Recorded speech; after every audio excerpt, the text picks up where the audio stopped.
All right, you've been listening to the White House cabinet meeting happening right there in Camp David. We'd heard from the president earlier. The defense secretary just finished speaking. And watching all of this for us is CBS News senior White House correspondent Weijia Jiang at the White House for us today. Weijia, I know that cabinet meeting continues and much more to discuss, but what were your takeaways so far?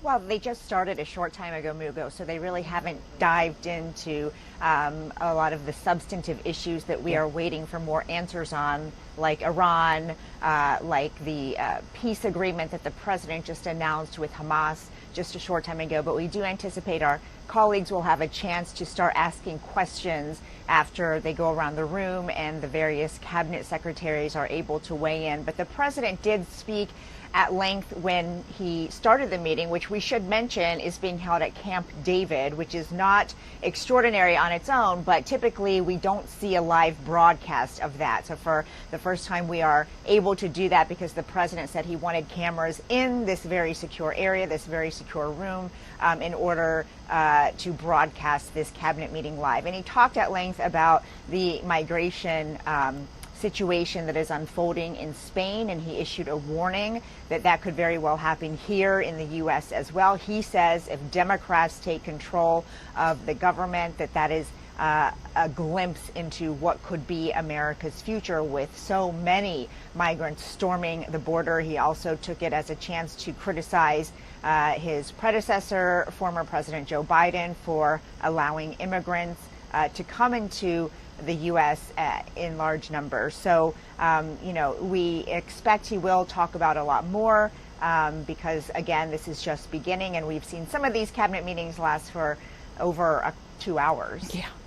And Weijia, I also wanted to get your take on this because it seems the president may be reversing his decision to allow Ukraine to produce Patriot missiles. What are we hearing about that?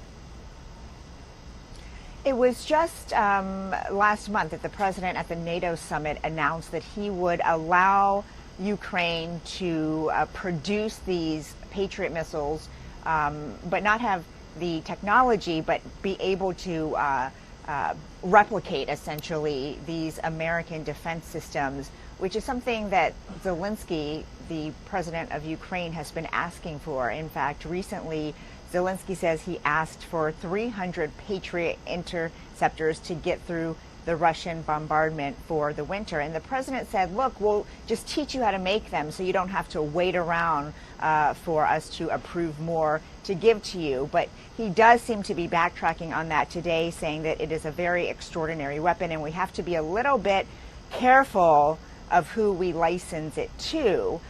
So it's unclear whether that means he's taken this offer off the table, but that would certainly be a disappointment to Ukraine. Although in reality, it's not that easy just to say, okay, we'll show you how to produce these weapons and then you'll be able to do it. It would take several years as a process just to learn and have the ability for Ukraine to produce them on their own. So we'll try to get more clarification from the White House. I imagine that this is something he'll be asked about at this meeting as well, Mugo. Right. Weijia Jiang at the White House for us. Thank you.